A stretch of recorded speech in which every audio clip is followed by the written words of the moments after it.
umaga mga kapuso, you're tuned in to Showbiz Exclusives. We've got the freshest showbiz news na dito nyo lang unang maririnig. And speaking of fresh, mamaya isa sa mga favorite twin stars natin, si Bea Bene na makakasama natin dito sa Showbiz Exclusives. Pero syempre, merong mga seryosong balita tulad ng kaso ni Aiko Melendez laban sa ex-boyfriend na si Mayor Patrick Meneses. Na-dismiss na. Ang buong detalye, ilalantad natin later. At 4 na rumored relationships at pagkakaling sa showbiz, iisa-isahin sa FYI. Sino ang umamin? Sino ang nag-deny? Sino ang proud? At sino ang deadma? Abangan! Eto na ang di nyo na kailangang abangan pa for very long ang ating first intriguing showbiz story for today. Pagkatapos ng kanyang very controversial stay sa isla bilang isa sa mga celebrity survivor castaways, kumusta na nga ba si Steph Prescott? Hot na hot ngayon dahil sa isang sexy billboard. Pero broken-hearted naman daw. The real scoop mula mismo kay Steph, narito na.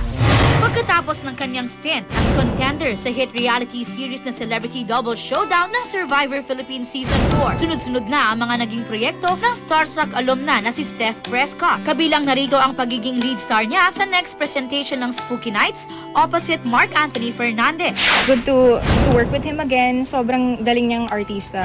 It's a privilege to be able to work with someone na ganun kagaling.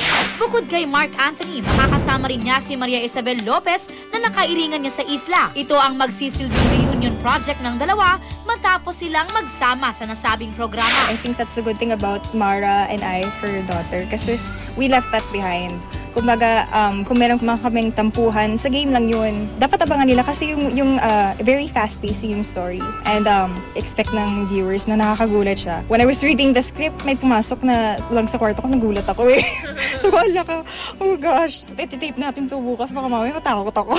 Speaking of takot, takot na raw umibig ngayon si Steph at ang dahilan, Galing na lang ako sa breakup after Valentine's Day. ibig sabihin break na kayo ng starstruck na si Benj Pasha? Kamakailan lang sweet na sweet kayo sa grand finale ng Survivor ah. Totoo ba ang kumakalat na chismis na may naging third wheel daw sa inyong relasyon? Sino naman kaya ito?